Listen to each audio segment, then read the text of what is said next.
Hi everyone!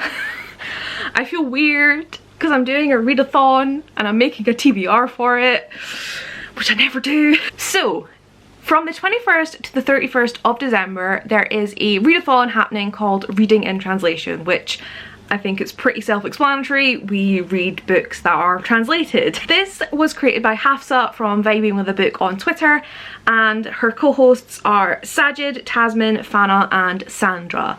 And I am just really excited about this. I seem to own a lot of translated books, and unfortunately I am still behind on my Goodreads goal, and most of my translated books are either like adult literary highbrow fiction or fucking chunky.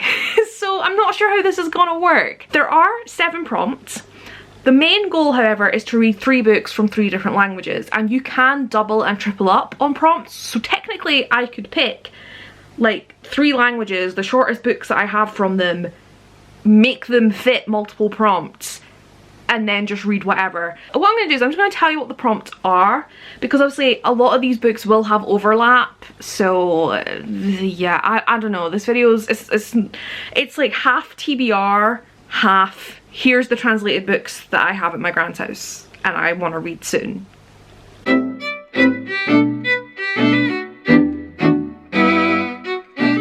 So the first prompt is to read a translated book from a language you would love to learn. Now, I speak English. English is my only fluent language. J'ai parlé un peu français, mais j'ai très mal.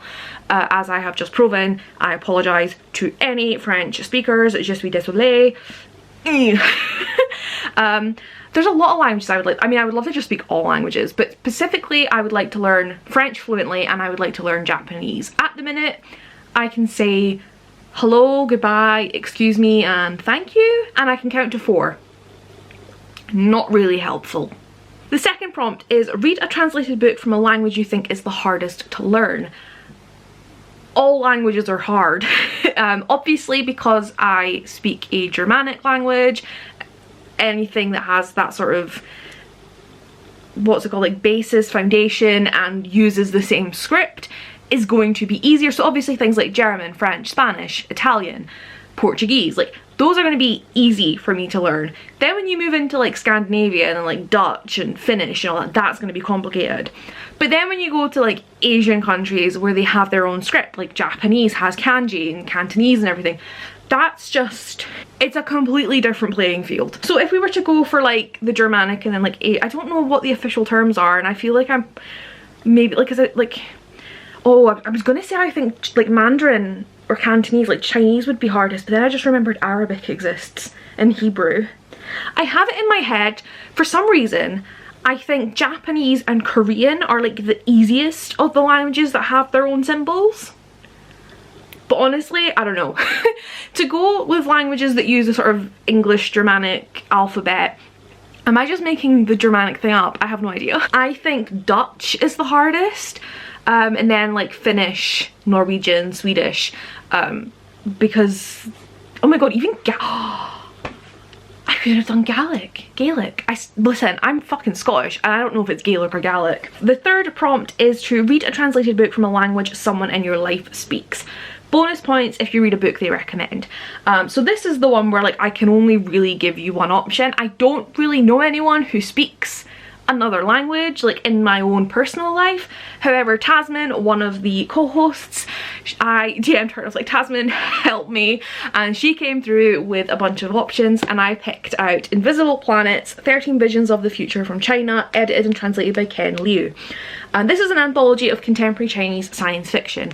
I have been feeling like sci-fi lately, and it just, I don't know, it just grabbed me. So that's what I'm doing. That's what I got for this prompt. I know I haven't shown you the other books yet, but this is the only one that actually has like an actual prompt, like an actual book that fit, like, you get me. I don't get me, so I don't know how you get me. 4, we have read a translated book from a language that hardly ever gets translated. So for me, looking at the books I have a lot of French books, I have a lot of Japanese books, and then that's kind of it. I think Spanish gets translated a fair bit, but I would say the sort of Scandinavian, I always hate when I say that because I know people from Scandinavia are going to be like, you've included this country that isn't Scandinavian, or you forgot this one which is.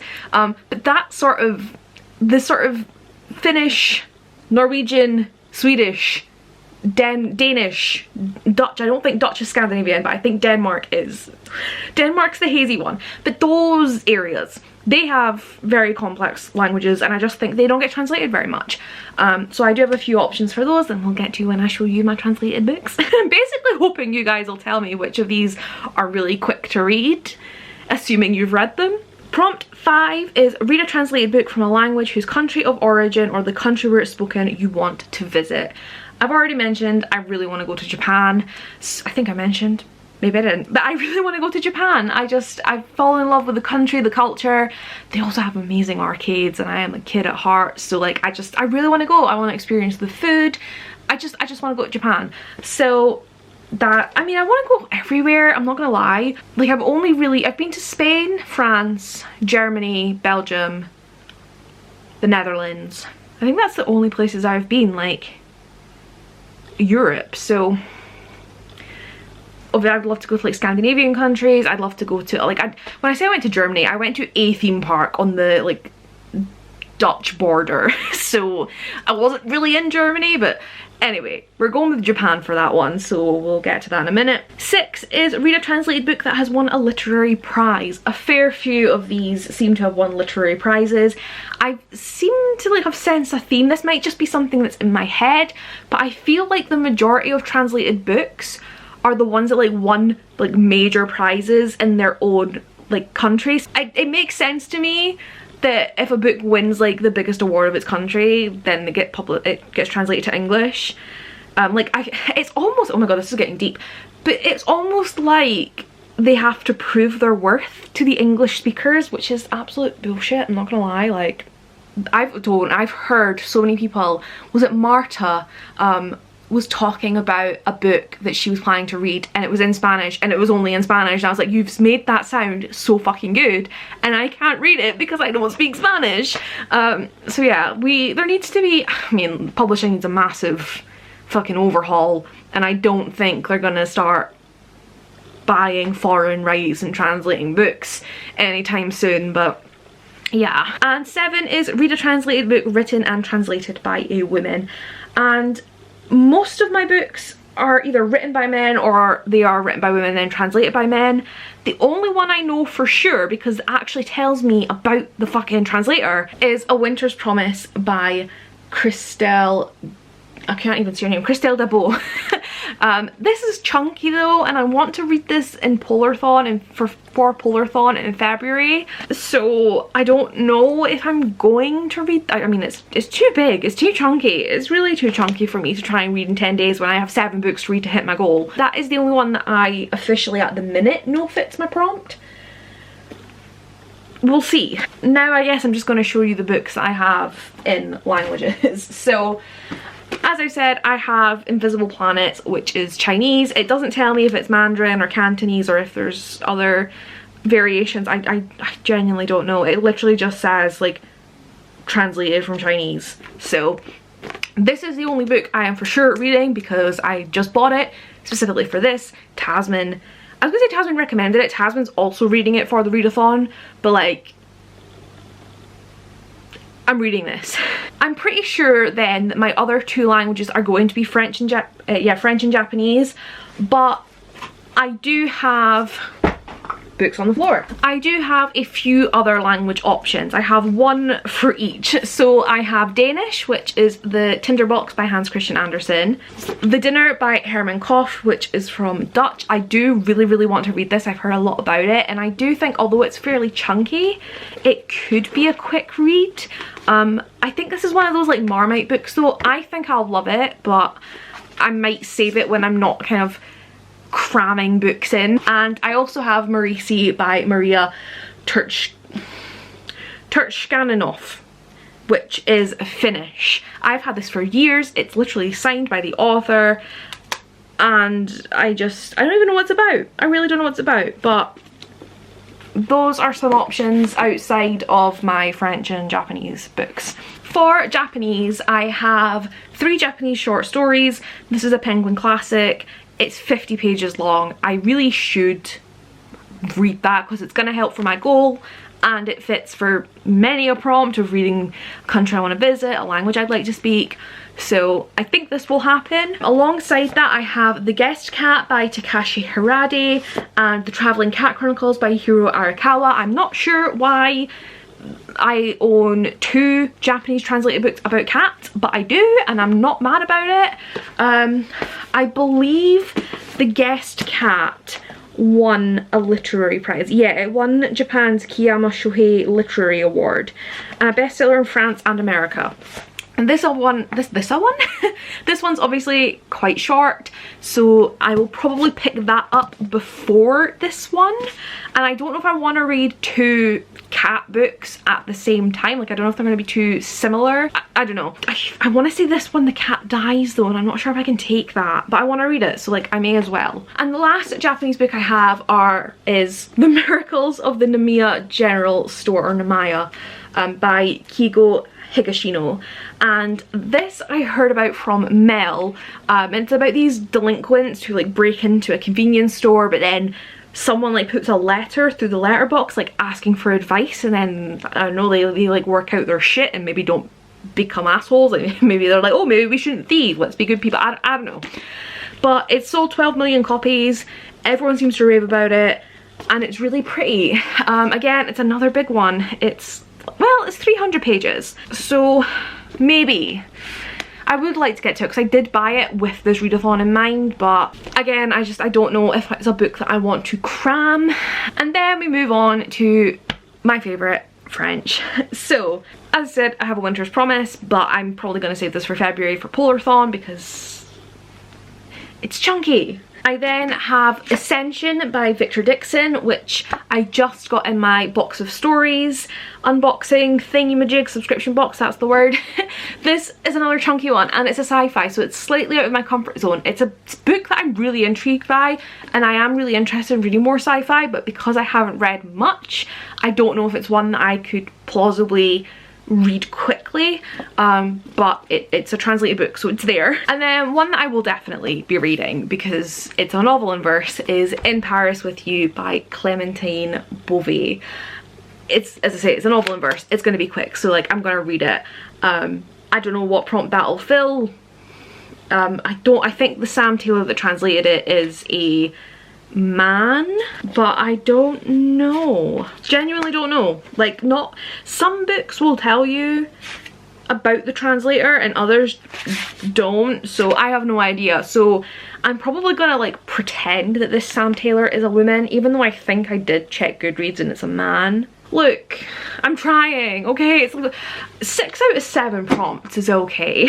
And then I have another little stack here of French books that I felt like showing you. I may, during this readathon, read Les Doigts Magiques by Roald Dahl. This is the French version of The Magic Finger. It is a kid's book. It is en français. But it's short, and while I will absolutely not understand a fucking word in it, well, I will understand a word or two. But like, while I won't understand the story, it's quick. So like, I could read this in like 20 minutes because I'll just be like, et nous ne sommes plus minuscules. We are, oh, is that saying, and now we are small? See, look at that. I don't think it is. So yeah, like I could read this quickly even though I won't comprehend it, and it'll count towards my Goodreads goal, and I've basically created an extra challenge for myself where you read a book that's not in your native language. It's a really, listen, I just wanted to show off that I own a French. I actually own quite a few French books, but this is the easiest one. Speaking of books that are en français, I have Love Her Wild by Atticus, which is poetry en français. So I could probably, like, I feel like poetry might be easier to understand just because it's like less words overall, and it's more simplified. I don't know. I also have, I don't even know where my actual version went. My English copy is missing, but I have Le Petit Prince and Le Petit Prince et the Little Prince. So this is the French version. This is like the double-sided, so it has both English and French side by side. The dual text, is that what it's called? I don't even know. I have read The Little Prince before and I didn't love it. Sorry. But I would like to give it another go, so it might be cool to like try a bilingual version. I do have a bilingual short stories collection, but it's thick. So that's an option because it's short. Then I do have the option of a reread. I have this book, which looks like it has nothing. It's a really cool Penguin edition where you can draw your own cover and then you can actually put like cover by. I think it's really cool. It's the only one of this I've ever seen. I got it in a charity shop. This is called The Lost Estate, or Le Grand Monde. I do have a French version. I read the first page in French, but I don't really understand it because it's complex. But I loved this book. I read it with Aurélie from Knit and Read. Oh my god, I could have asked Aurélie for a French book. Oh well, that's Tasman now and it's giving me my third language, so it's fine. But yeah, I really liked this book. It was pretty short, and because it would be a reread, I could probably read it a little bit quicker. So that's an option I have. I also have another short book, which is The Last Day of a Condemned Man by Victor Hugo. Now this is the only English edition that I can find, and it looks like somebody has photocopied like from, I don't know, like it must have been photocopied from like a compendium of Victor Hugo, because it starts on page 350. So like I don't know how long this book is. Well, 350 to page 466, so it's like 166 pages. But I don't know if the translation's going to be good. Like it could be a really dense translation. So I might give this a try, but I don't know. And since we're talking about them already, I do own multiple copies of Les Miserables. I have more at my mum's house. This is the Norman Denny translation, which I have read. Yes, your gal's read Les Mis. She definitely skim read. And this is the Julie Rose translation, which I would like to read. This is a more modern translation. I'm not going to read this in 10 days. I do want to read this edition, but like I'm not going to do it in 10 days. It's just not going to happen. I read this one in a month. Oh my god, that was 2 years ago now.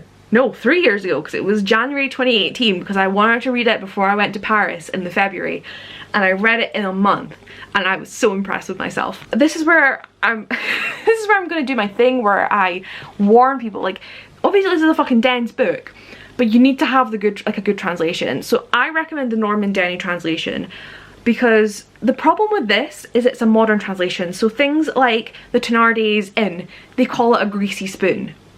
That's not language that Hugo would have used. So when I first read this book, I wanted to read it as authentic to Hugo as I could. She says that while calling him Hugo and not Hugo, but you get my point. But I would like to read this translation and various other translations just to get a different vibe, because the whole reason I want to learn to speak French, because I would like to live in France, I want to read Hugo's words. I want to read the actual words that Victor Hugo wrote, not someone's interpretation. So yeah, I swear if people comment like, Emma, read Les Mis for reading in translation, I will fight someone, because I like a challenge.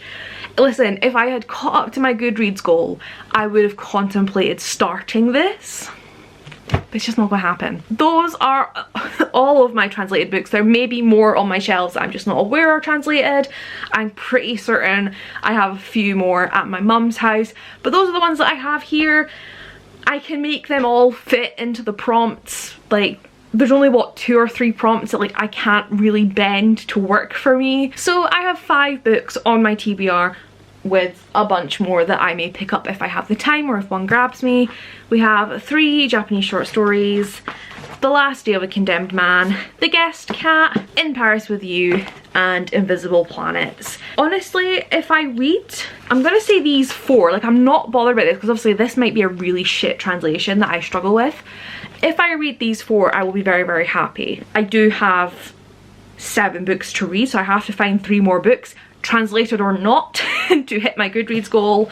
So while I will be vlogging from tomorrow for reading and translation, it will also just be like a generic reading vlog, because I'm still in the middle of some books and all that. Don't really know. As usual, I'm kind of making this readathon how I want it to be, but hey, like it's not serious, it's fun. And you, like, I will always tell people, like, you know, you can take part in it. Like, I know it's not my readathon, but like I'm pretty sure everyone would agree, like you can take part in a readathon as intensely or as calmly as you want. Make it work for you.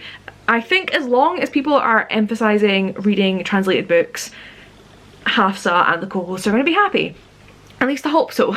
But yeah, that's as good as you're gonna get from me. Also, if you have any recommendations for translated books, let me know, specifically middle grades. I don't really care what language they're translated from. Obviously I like French and Japanese, so I think it'd be really cool, especially because if one day I do start learning, well, start studying more or become more fluent, I could then go and read them in that language. But like literally any language, Polish, Russian, Bulgarian, Thai, like literally any language. If you know of a book that's in your language and it's been translated, let me know. Like I want to read them. Yeah, I'm gonna go read try and get as much done today of my current reads so I can start translate. I keep calling it Translate-a-thon. It was going to be called Translate-a-thon, but there is another Translate-a-thon that exists. It had died, but it's been resurrected, so now it's called Reading and Translation. For the readathon, I'm now procrastinating because I don't want to go and read. If you're taking part in the readathon, let me know. If you're not, do it anyway. Go get some translated books. Let me know your favourite translated books. Let me know if any of these are particularly quick reads. Again, if anyone says Les Mis, I don't even know why I'm putting it in this video, because I'm just asking for people to be like, Emma, try and read Les Mis in a week. Which I could do if I didn't like sleep so much. Yeah, I'll see you all in the crazy end of year 10-day reading translation and cramming Goodreads goal vlog. Oh my god, it's gonna be crazy. It's gonna be like an hour and a half long. I bet you it's gonna be an hour and a half long. Not even sorry.